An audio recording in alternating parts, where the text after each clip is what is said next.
C'est de la folie, cette Ligue 1, les passionnés, resserrement total en haut du classement. Entre le 2e et le 6e, 2 points d'écart seulement. C'est dingue, la mauvaise opération. Et pour l'Olympique Lyonnais battu par Lens 2-1 à domicile, c'est terrible. Alors qu'en effet, Marseille et Lille sont dos à dos dans une rencontre pauvre, triste ou nette, avec encore un arbitrage moyennasse pour ne pas dire pire. Les coups de crampon sur le genou ne sont pas sifflés, les fautes aux abords de la surface non plus. Et quand c'est pauvre au niveau de l'arbitrage, c'est pauvre aussi au niveau technique et au niveau des occasions de but. On s'est un peu ennuyé, très fermé. À l'arrivée, le nul va être équitable, sauf que Lille ne s'est quasiment créé aucune occasion de but. Et c'est finalement une bévue, une boulette majeure de Geronimo Rulli au pire moment de la saison, alors qu'il était exemplaire jusque-là, qui condamne la victoire de l'Olympique de Marseille. Marseille reste 2e du classement. Déplacement au Havre, réception de Rennes. L'OM a clairement son avenir entre ses pieds.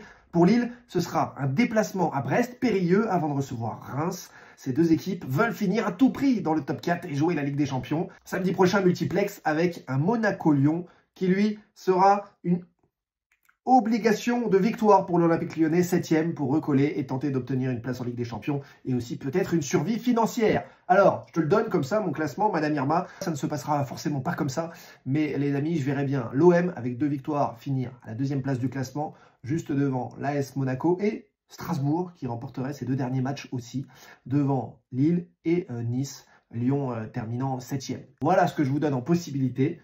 Lyon aura vécu les montagnes russes cette saison et attention à l'équilibre financier devant la DNCG d'ici 1 mois et demi à suivre. N'oublie pas, on se retrouve dans le Dash Foot. Abonne-toi, active les notifications à 13 h en direct 100% interaction.